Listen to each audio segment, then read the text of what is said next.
بسم اللہ الرحمن الرحیم۔ السلام علیکم۔ دیکھتی آنکھوں سنتے کانوں کو روشن اوراق میں خوش آمدید۔ روشن اوراق کے ناظرین اور سامعین، کیا آپ جانتے ہیں کہ ابرہہ کون تھا اور ابرہہ نے بیت اللہ پر حملہ کیوں کیا اور ابرہہ کو راستہ خانہ کعبہ کا کس نے دکھایا اور ان دونوں کا انجام کیا ہوا؟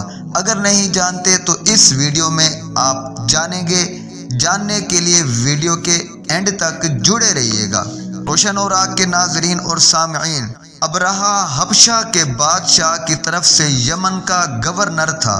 ابرہہ نے خانہ کعبہ کی شکل کا سرخ، سفید، زرد اور کالے پتھروں سے یمن میں گرجا گھر بنایا اور لوگوں کو حکم دیا کہ وہ مکہ جانے کے بجائے یہاں آ کر عبادت کریں۔ بنی ملکان بن کنانہ کے ایک شخص نے گرجا گھر میں جا کر پاخانہ کر دیا۔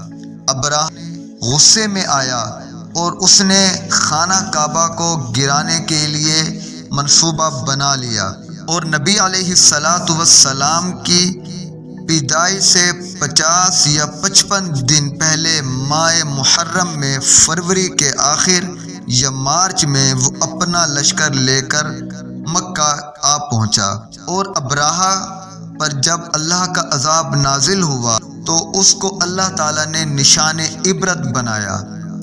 جو بابلوں نے کنکریاں پھینکی تھیں وہ اس کو لگیں اور اس کا جسم گلنے لگا، لیکن وہ اس کو موت نہیں آئی۔ صنعاء لے کر گئے اور وہ وہیں ہلاک اور برباد ہوا۔ جس شخص نے ابرہہ کو مکہ کا راستہ دکھایا تھا حملہ کرنے کے لیے، اسے ابو دغال کہتے ہیں۔ یہ قریش کا آدمی تھا۔ لوگ آج بھی اس کی قبر پر پتھر پھینکتے رہتے ہیں تاکہ یاد رہے کہ غدار کی کیا سزا ہوتی ہے، اور خدا نے اصحاب فیل کے ساتھ سب سے پہلے اسے ہلاک اور برباد کیا۔ الرحیق المختوم، مدارج النبوت۔ روشن اوراق کے ناظرین اور سامعین، یہ تھا ابرہہ کا انجام اور ابرہہ کو راستہ دکھانے والے کا انجام اور حشر۔ روشن اوراق کے ناظرین اور سامعین، دعا ہے اللہ رب العزت ہمیں حضرت محمد کریم صلی اللہ علیہ وآلہ وسلم کی سیرت پر عمل کرنے کی توفیق عطا فرمائے۔